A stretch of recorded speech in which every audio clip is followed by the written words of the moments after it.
സ്വാഗതം എല്ലാവർക്കും ഒരു സെഷനിലേക്ക്. നമ്മൾ കഴിഞ്ഞ കുറച്ച് ദിവസങ്ങളായിട്ട് യാതൊരു തരത്തിലുള്ള ക്ലാസ്സുകളോ കാര്യങ്ങളോ ഒന്നും നമ്മുടെ ചാനലിൽ അപ്ലോഡ് ചെയ്തിട്ടുണ്ടായിരുന്നില്ല. അപ്പോൾ തീർച്ചയായിട്ടും അറിയാം, ഒരുപാട് ആളുകൾ നമ്മുടെ ക്ലാസ്സുകൾക്കൊക്കെ ആയിട്ട് കാത്തിരിപ്പ് ഉണ്ടായിരുന്നു അല്ലേ. നിങ്ങൾ ഓരോ ദിവസവും കൃത്യമായിട്ട് നമ്മൾ ഉച്ചയ്ക്കുള്ള ഒരു SCRT text book discussion session, അതുപോലെ തന്നെ വൈകുന്നേരമുള്ള ഒരു മാത്സിൻ്റെ ഒരു സെഷൻ ഉണ്ട്, അതുപോലെ തന്നെ നമ്മുടെ മോക്ക് ടെസ്റ്റ്, അതുപോലുള്ള കാര്യങ്ങളൊക്കെ കൃത്യമായിട്ട് ചെയ്ത് വന്ന ആളുകളായിരുന്നു. പക്ഷേ കുറച്ച് ദിവസങ്ങളായിട്ട് അതൊക്കെ ബ്രേക്കായി പോയി. അപ്പോൾ ചില ആളുകളൊക്കെ കമൻറ്റ് ചെയ്ത് ചോദിച്ചാൽ ഞാൻ കണ്ടു, അതുപോലെ തന്നെ മെസ്സേജൊക്കെ വന്നിട്ടുണ്ടായിരുന്നു എന്താണ് പറ്റിയെന്നുള്ളത്. അപ്പോൾ ചെറിയൊരു മറ്റ് കാര്യങ്ങളുമായി ബന്ധപ്പെട്ട് കുറച്ച് തിരക്കായതുകൊണ്ടാണ് നമുക്ക് പെട്ടെന്ന് തീരെ ചെയ്യാൻ പറ്റാത്ത ഒരു അവസ്ഥയായി പോയി. കാരണം നമുക്ക് ചെയ്യേണ്ട സിസ്റ്റങ്ങളോ കാര്യങ്ങളൊക്കെ മറ്റൊരു സ്ഥലത്താണ് ഉള്ളത്. അപ്പോൾ അങ്ങനെയാണ് ഇത്രയും ബ്രേക്ക് വന്നിട്ടുണ്ടായിരുന്നത്. അപ്പോൾ ഇനി അങ്ങനെ ഉണ്ടാവില്ല. ഇനി കൃത്യമായിട്ട് നമ്മളെ കാര്യങ്ങളൊക്കെ അന്ന് എങ്ങനെയാണ് ഉണ്ടായത് ആ കാര്യങ്ങളൊക്കെ ഉണ്ടാവും. പ്ലസ് കുറച്ച് അഡീഷണൽ കാര്യങ്ങളും ഇനിയുള്ള ദിവസങ്ങളിൽ കൃത്യമായിട്ട് ഉണ്ടാവും എന്നുള്ള കാര്യം പറയാനാണ് ഇങ്ങനെ ഒരു വീഡിയോ ചെയ്തിട്ടുള്ളത്. അപ്പോൾ നമ്മൾ ഒന്ന് രണ്ട് കാര്യങ്ങൾ, നിങ്ങൾ എന്തായാലും പഠിക്കുന്ന ആളുകളാണ്, പഠിച്ചുകൊണ്ടിരിക്കുന്നുണ്ടാവും, നിങ്ങളൊരിക്കലും ബ്രേക്ക് വരുത്തിയിട്ടുണ്ടാവില്ല എന്നാണ് വിശ്വാസം. ക്ലാസ്സില്ലെങ്കിൽ നിങ്ങളേതായ രീതിയിൽ സിസ്റ്റമാറ്റിക്കായിട്ട് പഠിച്ചു പോകുന്ന ആളുകൾക്ക് തന്നെയാണ് അല്ലേ. അത് LP-UP എക്സാമിനായാലും ഇനി വരുന്ന നമ്മുടെ കേട്ടറ്റ് എക്സാമിനായാലും കേട്ടറ്റ് കിട്ടാത്ത ഒരുപാട് ആളുകളുണ്ട് എന്നുള്ള കാര്യം മനസ്സിലായിട്ടുണ്ട്. അപ്പോൾ അത്തരത്തിലുള്ള ആളുകളായാലും നിങ്ങൾ പഠിച്ചുകൊണ്ടിരിക്കുന്നുണ്ടെന്ന് അറിയാം. അതിപ്പോൾ രണ്ട് വിഭാഗത്തിലുള്ള ആളുകളാണെങ്കിലും നിങ്ങൾ SCRT ടെക്സ്റ്റ് ബുക്ക് ഡീറ്റെയിൽ ആയിട്ട് പഠിക്കുന്നത് നല്ലതാണ്, ഏറ്റവും നല്ലതാണ്, നിങ്ങൾക്കത് ഗുണം ചെയ്യും. മനസ്സിലായില്ലേ. പിന്നെ രണ്ടാമത്തെ ഒരു കാര്യം എന്ന് വെച്ചാൽ കേട്ടറ്റ് ഏത് കാറ്റഗറി ആണ് എന്നുള്ളത് നിങ്ങൾ നോക്കുക. LP-UP സംബന്ധിച്ചിടത്തോളം അതിൻ്റെ സിലബസ് ബേസ്ഡ് ആയിട്ടുള്ള നിങ്ങൾ കൃത്യമായിട്ടുള്ള കാര്യങ്ങൾ പഠിച്ചിട്ടുണ്ടാവണം. അതായത് സയൻസ് ആയാലും സോഷ്യൽ ആയാലും ബാക്കിയുള്ള മലയാളം ലാംഗ്വേജ് ആയാലും നിങ്ങളുടെ സൈക്കോളജി ആയാലും എല്ലാ കാര്യങ്ങളും പഠിക്കണം. അതുപോലെ തന്നെയാണ് കേട്ടറ്റ് എക്സാമിനെ സംബന്ധിച്ചിടത്തോളം കാറ്റഗറി 1 ഉം 2 ഒക്കെ ഉള്ളവരാണെങ്കിൽ തീർച്ചയായിട്ടും നിർബന്ധമായിട്ടും നിങ്ങൾ SCRT 10 വരെയുള്ളത് കൃത്യമായിട്ട് അറിഞ്ഞിട്ടുണ്ടാവണം. അതേപോലെ തന്നെ സൈക്കോളജിക്ക് വളരെയേറെ ഇമ്പോർട്ടൻസ് കൊടുക്കണം. ഇപ്പോൾ കഴിഞ്ഞ ഒരു എക്സാമിൻ്റെ റിസൾട്ട് പ്രകാരം കേട്ടലിൽ തോന്നിയിട്ടുള്ളത് എന്താണെന്ന് വെച്ചാൽ ഒരുപാട് ആളുകൾക്ക് മാർക്ക് കുറയാനുള്ള ഒരു കാര്യം, അല്ലെങ്കിൽ മാർക്ക് കുറഞ്ഞ ഒരു മേഖലയായിട്ട് കണ്ടിട്ടുള്ളത് സൈക്കോളജിയാണ്. സൈക്കോളജിയിൽ എന്തുകൊണ്ടാണ് ഇങ്ങനെ മാർക്ക് കുറഞ്ഞതെന്നുള്ള കാര്യം മനസ്സിലാവുന്നില്ല. പക്ഷേ ഒരുപാട് ആളുകൾക്ക് മാർക്ക് കുറഞ്ഞിട്ടുള്ളത് നമ്മുടെ സൈക്കോളജി എന്ന് പറയുന്ന ആ ഒരു സെഷനിലാണ്.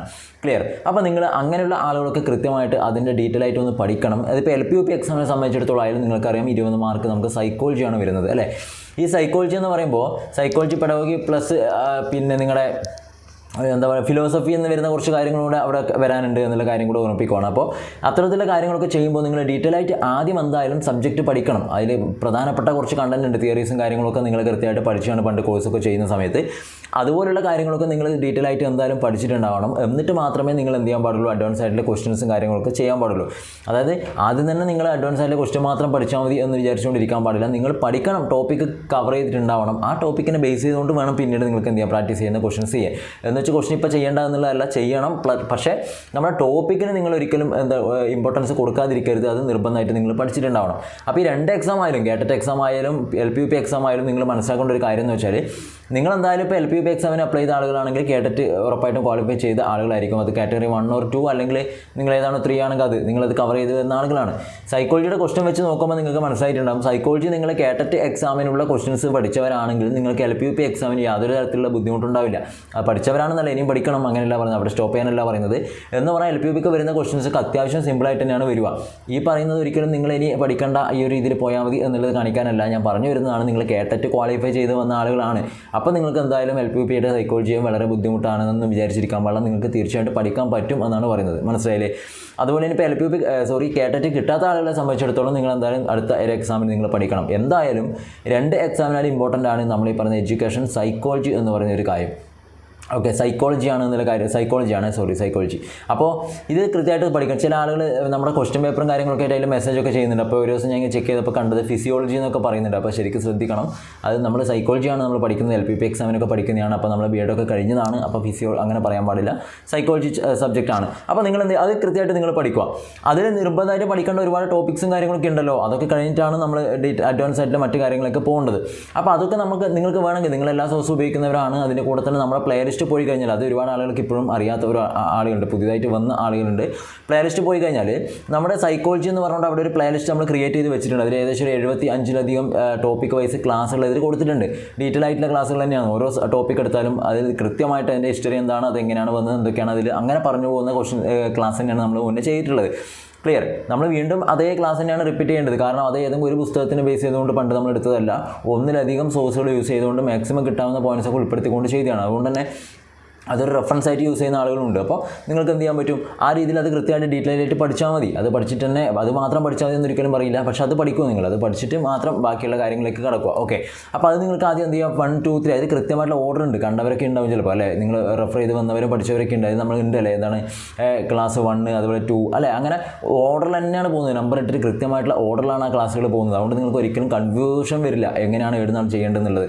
ആ ഓർഡർ നിങ്ങൾ പഠിക്കുക. അതിൻ്റെ കൂടെ നിങ്ങളുടെ കയ്യിലൊരു പുസ്തകം ഉണ്ടാവും, ഒരു റാങ്ക് ഫയൽ എന്തായാലും നിങ്ങൾ വാങ്ങിയിട്ടുണ്ടാവും അല്ലേ, ഒരു ഗൈഡ് നിങ്ങൾ വാങ്ങിയിട്ടുണ്ടാവും. അത് കേട്ടറ്റിനായാലും അതല്ലെങ്കിൽ LPUP എക്സാമിനായാലും. ഒരിക്കലും കേട്ടറ്റിൻ്റെ ഗൈഡ് പോയിട്ട് LPക്ക് പഠിക്കാമെന്ന് വിചാരിക്കാൻ പാടില്ല, രണ്ടും രണ്ടെണ്ണയാണ് എന്നുള്ള കാര്യം ഉറപ്പിക്കണം. അപ്പോൾ അങ്ങനെയുള്ള റാങ്ക് ഫയലിലുള്ള ഈ ടോപ്പിക്ക് നിങ്ങൾ കൃത്യമായിട്ട് എന്ത് ചെയ്യുക, അതനുസരിച്ച് ഒന്ന് പഠിച്ചു പോവുക.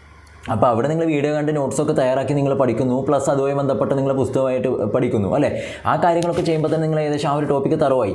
ചിലപ്പോൾ കോച്ചിങ്ങിന് പോകുന്ന ആളുകളുണ്ടാവും അല്ലേ, അഡ്മിഷൻ എടുത്ത ആളുകളുണ്ടാവും. അങ്ങനെ കോച്ചിങ്ങിന് അഡ്മിഷൻ എടുത്തിട്ടുള്ള ആളുകളാണെങ്കിൽ നിങ്ങൾക്ക് എന്ത് ചെയ്യാം, ഈ പറഞ്ഞ അവിടുത്തെ നമ്മുടെ ക്ലാസ്സും സ്ഥാപനത്തിൽ കിട്ടുന്ന ക്ലാസ്, അതുപോലെ നമ്മുടെ ക്ലാസ് പ്ലസ് നിങ്ങളുടെ കയ്യിലുള്ള പുസ്തകം, അതൊക്കെ പഠിക്കുമ്പോഴേക്കും നിങ്ങൾ ഏറെക്കുറെ ആ ഭാഗം സെറ്റായി.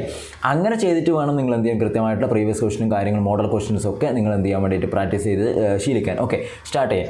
അപ്പോൾ ഞാൻ വീണ്ടും പറയുവാണ്, പിന്നെ കേട്ടറ്റ് എക്സാമിന് LPUP എക്സാമിന് പഠിക്കുന്ന ആളുകൾ എന്താണ്, LPUPയുടെ പ്രീവിയസ് സൈക്കോളജി മാത്രമേ നോക്കുമെന്ന് വാശി പിടിക്കാൻ പാടില്ല. അവിടെ നിങ്ങൾക്ക് കുറച്ച് ക്വസ്റ്റൻസേ കിട്ടാനുള്ളൂ, അതുമായി ബന്ധപ്പെട്ട ഒരുപാട് മോഡൽ ക്വസ്റ്റൻസാണ് കിട്ടുന്നത്.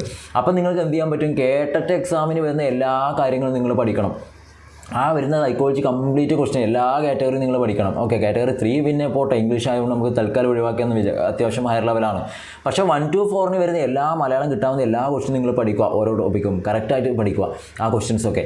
അതുപോലെ സോഷ്യൽ സയൻസിൻ്റെ ക്വസ്റ്റ്യൻസ് ഏതിൽ, നമ്മുടെ കാറ്റഗറി 2 കേട്ടറ്റിൽ വരുന്ന സോഷ്യൽ സയൻസിലെ എല്ലാ ക്വസ്റ്റ്യനും നിങ്ങൾക്ക് എന്ത് പഠിക്കാം, ഇവിടെ നിങ്ങൾക്ക് പഠിക്കാം LPUPക്ക് വേണ്ടിയിട്ട്. കാരണം അവിടെ കംപ്ലീറ്റ് അതിൽ നമ്മുടെ പെഡഗോഗി സെഷൻ ഒഴിച്ചു നിർത്തിയാൽ ബാക്കി ഏകദേശം 40-45ഓളം ക്വസ്റ്റ്യൻസ് വരുന്നത് ഏത് ഭാഗത്താണ്, നമ്മുടെ ഈ പറഞ്ഞ SCRT ടെക്സ്റ്റ് ബുക്ക് ബേസ്ഡ് ആയിട്ടാണ് കേട്ടറ്റിന് വരുന്നത്. അപ്പോൾ അതൊക്കെ നിങ്ങൾക്ക് പ്രാക്ടീസിങ് ആയിട്ട് യൂസ് ചെയ്യാൻ വേണ്ടി പറ്റും, മനസ്സിലായില്ലേ. അപ്പോൾ നമ്മൾ അത് കേട്ടറ്റാണ്, ഇത് LPU അങ്ങനെയൊന്നുമില്ല, ഇതെല്ലാം SCRT ബേസ്ഡ് ആണ് എന്നുള്ള കാര്യം ആദ്യം ഓർത്തിരിക്കുക. അതുപോലെ സയൻസ് പ്ലസ് മാത്സ്, അതിൽ സയൻസിൽ വരുന്ന ക്വസ്റ്റനൊക്കെ നിങ്ങൾക്ക് അടിപൊളിയായിട്ട് പഠിക്കാം, കൃത്യമായിട്ട് കവർ ചെയ്യാം, പ്രാക്ടീസ് ചെയ്യാം. മാത്സ് നിങ്ങൾക്ക് പ്രാക്ടീസ് ചെയ്യാം. ഇതൊക്കെ SCRT ബേസ്ഡ് ആയിട്ട് വരുന്ന ക്വസ്റ്റൻസാണ്.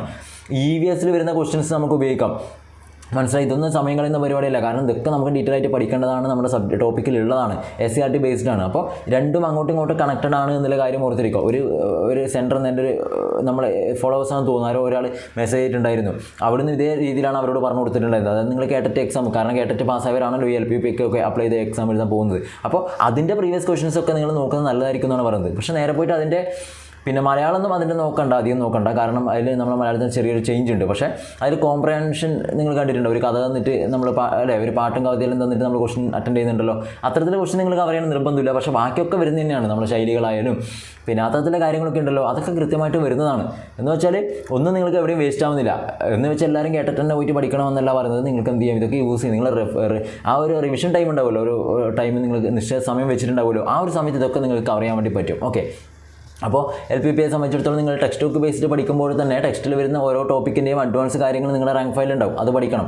അപ്പോൾ ഒരു റാങ്ക് ഫയൽ നിങ്ങളുടെ കയ്യിലുണ്ടെങ്കിൽ എന്തായാലും എന്ത് ചെയ്യുക, അതായത് എക്സാമിൻ്റെ റാങ്ക് ഫയൽ ആണല്ലോ നിങ്ങൾ യൂസ് ചെയ്യുന്നത്. ഇപ്പോൾ LPUP ആണെങ്കിൽ അതിൻ്റെ തന്നെ ആയിരിക്കും നിങ്ങൾ ഉപയോഗിക്കുന്നത്. അപ്പോൾ അതിനെന്ത് ചെയ്യുക, കൃത്യമായിട്ട് പിന്നെ നിങ്ങളൊരു പ്ലാൻ ആക്കുക. ഇപ്പോൾ ഒരു 45 ഡേയ്സിൽ ഞാൻ ഈ റാങ്ക് ഫയൽ അത്യാവശ്യം ഒരു തവണ അല്ലെങ്കിൽ 2 തവണ ഞാൻ ഇതൊന്ന് കവർ ചെയ്യും. അപ്പോൾ അത് നിങ്ങൾക്ക് വേണ്ടിയിട്ട് എന്ത് ചെയ്യാം, അതിലിപ്പോൾ നിങ്ങളൊന്ന് ഡിവൈഡ് ചെയ്യാൻ പറ്റും. അപ്പോൾ ആ റാങ്ക് ഫയൽ എടുത്തു കഴിഞ്ഞാൽ നിങ്ങൾക്ക് എന്താ ഇതാ, ഒന്ന് ചരിത്രപരമായിട്ട് വരുന്ന ഭാഗങ്ങളുണ്ട്, അതിൽ തന്നെ കേരളമുണ്ട്, ഇന്ത്യയുണ്ട്, ലോകമുണ്ട്. 3 കാര്യങ്ങൾ നിങ്ങൾ ഇത് കണ്ടിട്ടുണ്ടാവും അല്ലേ. പിന്നെ നിങ്ങൾ അടുത്ത ഒരു ഭാഗത്തേക്ക് വന്നു കഴിഞ്ഞാൽ ഒരു എക്സാമ്പിൾ മാത്രമാണ്. പിന്നെ സയൻസുമായി ബന്ധപ്പെട്ട നിങ്ങൾ ഫിസിക്സ് കെമിസ്ട്രി ഒക്കെ അതിൽ ബേസ്ഡ് ആയിട്ടുള്ള കാര്യങ്ങളുണ്ട് അല്ലേ. പിന്നെ ഇംഗ്ലീഷിലെ കാര്യങ്ങൾ അതിലുണ്ട് അല്ലേ. മലയാളത്തിലെ കാര്യങ്ങൾ അത് നിങ്ങളുടെ പുസ്തകത്തിലുണ്ടാവും, മനസ്സിലാവുന്നില്ലേ. നമ്മുടെ ഈ സൈക്കോളജി പെഡഗോഗി കാര്യങ്ങളൊക്കെ അതിലുണ്ട്. ഞാൻ ജസ്റ്റ് ഒന്ന് എക്സാമ്പിൾ പറയുന്നതേ ഉള്ളൂ. അപ്പോൾ ആ ഒറ്റ പുസ്തകത്തിൽ തന്നെ ഇത്രയും കാര്യങ്ങളുണ്ട്. അപ്പോൾ നിങ്ങൾക്ക് എല്ലാം ഒന്ന് ആ ഇൻഡെക്സ് ഒക്കെ മറിച്ച് നോക്കിയാൽ നിങ്ങൾക്ക് അതിനെ ഒരു 5-10 ഭാഗമായിട്ട് നിങ്ങൾക്ക് ഇങ്ങനെ ഡിവൈഡ് ചെയ്യാൻ വേണ്ടി പറ്റും, മനസ്സിലായോ. മലയാളം സൈക്കോളജി, അതുപോലെ 5-10 ചരിത്രം തന്നെ, കേരള ചരിത്രം, ഇന്ത്യ ചരിത്രം, ലോക ചരിത്രം പോലുള്ള കാര്യങ്ങൾ. പിന്നെയോ ഹിസ്റ്ററി ജോഗ്രഫിയായി ബന്ധപ്പെട്ടുള്ള കാര്യം, ഹിസ്റ്ററി നമ്മൾ പറഞ്ഞു, ജോഗ്രഫി ഉണ്ട്, ഭൂമിശാസ്ത്രവുമായി ബന്ധപ്പെട്ട കാര്യങ്ങളൊക്കെ അതിൽ കൃത്യമായിട്ട് കൊടുത്തിട്ടുണ്ട്. അതൊക്കെ ഒന്ന് ഡിവൈഡ് ചെയ്തിട്ട് നിങ്ങൾ എന്ത് ചെയ്യണമെന്ന് അറിയോ, ഒരു ദിവസം ഒരു നിശ്ചിത ടോപ്പിക്ക് ഞാൻ അതിൽ പഠിക്കും. അതായത് ഓരോ സെഷനും ഒരു നിശ്ചിത ടോപ്പിക്ക്, ഒരു 1-2 ടോപ്പിക്ക് നിങ്ങൾ ഡെയിലി പഠിച്ചു നോക്കിയാൽ ഒരു 45 ദിവസത്തിനുള്ളിൽ നിങ്ങൾക്ക് തീർക്കാൻ പറ്റുന്ന ഒരു രീതിയിൽ നിങ്ങളത് കവർ ചെയ്യുക. ഓക്കെ, ഓരോ ദിവസം അങ്ങനെ പഠിച്ചാലും ഒരു ദിവസം തന്നെ ഒരു നിശ്ചിത മണിക്കൂർ നിങ്ങൾ അന്ന് പഠിക്കുന്നതിന് റിവിഷനും കൂടി നിങ്ങൾ മാറ്റി വെക്കണം. അങ്ങനെ ചെയ്താൽ തന്നെ നിങ്ങൾക്ക് എന്ത് ചെയ്യാൻ പറ്റും, ആ പറഞ്ഞ പുസ്തകം നിങ്ങൾക്ക് ഒരു തവണ നല്ല വൃത്തി കവർ ചെയ്യാം. അത് കവർ ചെയ്തവാണ് എല്ലാം പഠിച്ചു തീർന്നൊന്നുമില്ല. പിന്നീട് നിങ്ങൾക്ക് രണ്ടാമത് പഠിക്കുമ്പോൾ അതിൽ കുറേ കാര്യങ്ങളെല്ലാം നിങ്ങളുടെ മനസ്സിലുണ്ടാവും, ഇടയ്ക്കിടയ്ക്ക് റിവൈസ് ചെയ്തുകൊണ്ട് തന്നെ നിങ്ങളുടെ മനസ്സിലുണ്ടാവും. അങ്ങനെ അത് നമുക്ക് തറവാക്കാൻ വേണ്ടി പറ്റും, മനസ്സിലായില്ലേ? അപ്പോൾ അങ്ങനെയൊക്കെ ഒന്ന് പ്ലാൻ ചെയ്യണം, അല്ലാതെ വെറുതെ അത് വെച്ചുകൊണ്ട് കാര്യമൊന്നുമില്ല. നിങ്ങൾ കൃത്യമായിട്ട് കുറേ ആളുകളൊക്കെ വെറുതെ വാങ്ങി വെച്ചിട്ടുണ്ടാവും. അപ്പോൾ അതൊക്കെ കൃത്യമായിട്ടൊന്ന് സിസ്റ്റമാറ്റിക്കായിട്ട് നിങ്ങൾ നോക്കി അതിനെ കൂടെ കിട്ടാവുന്ന സോഴ്സൊക്കെ ഉപയോഗിക്കുക. എന്ന് വെച്ചാൽ ടൈം കിട്ടുമ്പോഴൊക്കെ നിങ്ങൾ അതിന് വേണ്ടിയിട്ട് വർക്ക് ചെയ്യുക എന്നുള്ളതാണ്. ഓക്കെ, അല്ലാതെ 10 മണിക്കൂർ പഠിക്കാനിരിക്കുന്നു എന്നുള്ളതല്ല. ചിലപ്പോൾ 2 മണിക്കൂർ കൊണ്ട് പഠിക്കുന്നവർ കൃത്യമായിട്ട് മറ്റവരെക്കാട്ടും കൂടുതൽ കാര്യങ്ങളൊക്കെ മനസ്സിലാക്കിയിട്ട് പഠിക്കും. അതൊക്കെ ഒരാൾക്കാരെ ഡിപ്പെൻഡ് ചെയ്തിരിക്കും എന്നുള്ള കാര്യം കൂടെ മനസ്സിലാക്കുക. റെഡി? അപ്പോൾ ഇത്രയാണ് നമ്മൾ ഇന്ന് ഉദ്ദേശിച്ചത്. നമ്മൾ പറഞ്ഞു വന്നത് എന്താണ്, നമ്മൾ ക്ലാസ് ഒന്ന് ബ്രേക്കായി പോയി എന്നുള്ളതാണ്. അടുത്ത ദിവസം നമ്മൾ സ്റ്റാർട്ട് ചെയ്യും. ഇനിയിപ്പോൾ നമുക്ക് സൈക്കോളജിയെ ബന്ധപ്പെട്ട കുറച്ച് കാര്യങ്ങൾ അതിൽ ഡിസ്കഷൻ സെഷൻ നമുക്ക് അതിലെന്ത് ചെയ്യണം, ആഡ് ചെയ്യാനുണ്ട്. നമ്മൾ ഉടനെ വരും. പിന്നെ മലയാളവുമായി ബന്ധപ്പെട്ട കാര്യങ്ങളൊക്കെ നമുക്ക് അതിൽ ആഡ് ചെയ്യണം. അതൊക്കെ നമ്മൾ വരുന്ന ദിവസങ്ങളിൽ ഇനി ചെയ്യും. ഓക്കെ, ഒന്ന് ഡീറ്റെയിൽ ആയിട്ട് നമുക്ക് ചെയ്യാൻ വേണ്ടി ശ്രമിക്കാം. ക്ലിയർ അല്ലേ? അപ്പോൾ ഇത്രയാണ് നമ്മൾ ഇന്ന് ഉദ്ദേശിക്കുന്നത്. അപ്പോൾ നിങ്ങൾ നന്നായിട്ട് പഠിക്കുക, നമുക്ക് വരുന്ന ദിവസങ്ങളിൽ ചെയ്യാം. അതുപോലെ തന്നെ ബാക്കിയുള്ള കാര്യങ്ങൾ കിട്ടാവുന്ന സോഴ്സ് എല്ലാം ചെയ്യുക. ഒരിക്കലും ഒന്നിനെ മാത്രം ഡിപ്പെൻഡ് ചെയ്യാൻ പാടില്ല. ആവശ്യം നമ്മളുടേതാണ്. ഓക്കെ, നമുക്കാണ് കടന്നു പോകേണ്ടത്. അതിൻ്റെ കാര്യം മനസ്സിലാക്കിക്കൊണ്ട് തന്നെ കൃത്യമായിട്ട് പഠിക്കുക. നിങ്ങൾക്ക് എല്ലാവർക്കും നല്ലത് വരട്ടെ. എല്ലാവരും കൃത്യമായിട്ട് പഠിക്കുക. നിങ്ങൾ കമൻറ്റ് ചെയ്യാം, അഭിപ്രായങ്ങളും നിർദ്ദേശങ്ങളൊക്കെ കമൻറ്റ് ചെയ്യാം. ഓക്കെ, പിന്നെ ഇതിൻ്റെ കൂടെ ചെറിയൊരു പരസ്യമാണ്. നമ്മൾ മറ്റേ PDF മെറ്റീരിയൽ ഉണ്ടല്ലോ, പ്രീവിയസ് ക്വസ്റ്റൻസിൻ്റെ അല്ലേ, അത് നിങ്ങൾക്ക് ആർക്കെങ്കിലും ആവശ്യമുണ്ടെങ്കിൽ തീർച്ചയായിട്ടും അത് വാങ്ങിക്കാം. ഞാൻ പറഞ്ഞു അത് PDF വാങ്ങിയിട്ട് തന്നെ പഠിക്കണം നിർബന്ധമൊന്നുമില്ല. അതിൻ്റെയൊക്കെ വീഡിയോസ് ആയിട്ട് നമ്മൾ പ്ലേലിസ്റ്റ് ചെയ്തിട്ടുണ്ട്. ഓക്കെ, സൈക്കോളജി പ്രീവിയസ് ക്വസ്റ്റൻസ് എന്ന് അടിച്ചു കൊടുത്താൽ നിങ്ങൾക്ക് നമ്മുടെ പ്ലേലിസ്റ്റ് കാണും. അതിലുള്ള ക്വസ്റ്റൻസ് തന്നെയാണ്. അതിലുള്ളതിനേക്കാൾ കുറച്ചധികം ക്വസ്റ്റൻസ് ചിലപ്പോൾ ഇതിൽ വരും ഓരോ എക്സാമിൻ്റെ. എന്നിരുന്നാൽ പോലും ഏറെക്കുറെ എല്ലാം നമ്മുടെ വീഡിയോ ആയിട്ടുള്ള തന്നെയാണ്. അപ്പോൾ PDF ആയിട്ട് വായിച്ചു പഠിക്കാൻ ആഗ്രഹിക്കുന്നവരുണ്ടെങ്കിൽ മാത്രം നിങ്ങൾക്ക് അത് വാങ്ങിക്കാം. അത് ഇംഗ്ലീഷിലും സൈക്കോളജി ക്വസ്റ്റൻ ഇംഗ്ലീഷിലും അവൈലബിൾ ആണ്, മലയാളത്തിൽ നിങ്ങൾക്ക് കിട്ടും. ഓക്കെ, പിന്നെ ആ കാര്യങ്ങൾ നോക്കുക. അതിന് 140 രൂപയാണ് അതിൻ്റെ ഇതായിട്ട് വരുന്നത്. അപ്പോൾ നിങ്ങൾക്ക് എന്ത് ചെയ്യാം, നമ്മുടെ ആ ഒരു ഇതിൻ്റെ ലാസ്റ്റ് കാണുന്ന ആ ഒരു നമ്പറിലേക്ക് നിങ്ങൾ വാട്സപ്പ് ചെയ്താൽ അവർ നിങ്ങൾക്ക് അതിൻ്റെ കാര്യങ്ങളൊക്കെ ഫോർവേഡ് ചെയ്ത് തരും. ഓക്കെ, അതുപോലെ തന്നെ കേട്ടറ്റിന് പഠിക്കുന്നവരാണെങ്കിൽ നിങ്ങൾക്ക് സൈക്കോളജിയും അതുപോലെ തന്നെ മലയാളത്തിൻ്റെയും പ്രീവിയസ് ക്വസ്റ്റൻസ്, ഇത് LPPക്ക് പറ്റിയതല്ല മലയാളം. അപ്പോൾ കേട്ടറ്റ് പഠിക്കുന്നവർക്ക് സൈക്കോളജിയുടേതുണ്ട്, അതുപോലെ തന്നെ മലയാളം സബ്ജക്റ്റ് ഉണ്ടല്ലോ, ലാംഗ്വേജ് വരുന്നുണ്ടല്ലോ, അതിൻ്റെയും PDF ക്വസ്റ്റൻസ് അടങ്ങിയിട്ടുള്ള ഒരു മെറ്റീരിയൽ ഉണ്ട്. അത് നിങ്ങൾക്ക് വാങ്ങിക്കാം. ഓക്കെ, അത് നിങ്ങൾക്ക് വേണമെങ്കിൽ ഈ കാണുന്ന ലാസ്റ്റ് കാണുന്ന ആ ഒരു നമ്പറിലാണ് ഇതാ ഇവിടെ കാണിക്കാൻ 9037276771 ഈ നമ്പറിലേക്ക് അയച്ചാൽ മതി. അവർ നിങ്ങൾക്ക് റിപ്ലൈ തരും. ഓക്കെ, അപ്പോൾ ആ കാര്യം ജസ്റ്റ് ഒന്ന് പറഞ്ഞതേ ഉള്ളൂ. അപ്പോൾ നമുക്ക് എന്ത് ചെയ്യാം, അടുത്ത ദിവസം ഡീറ്റെയിൽ ആയിട്ട് കാണാം. Okay, thank you.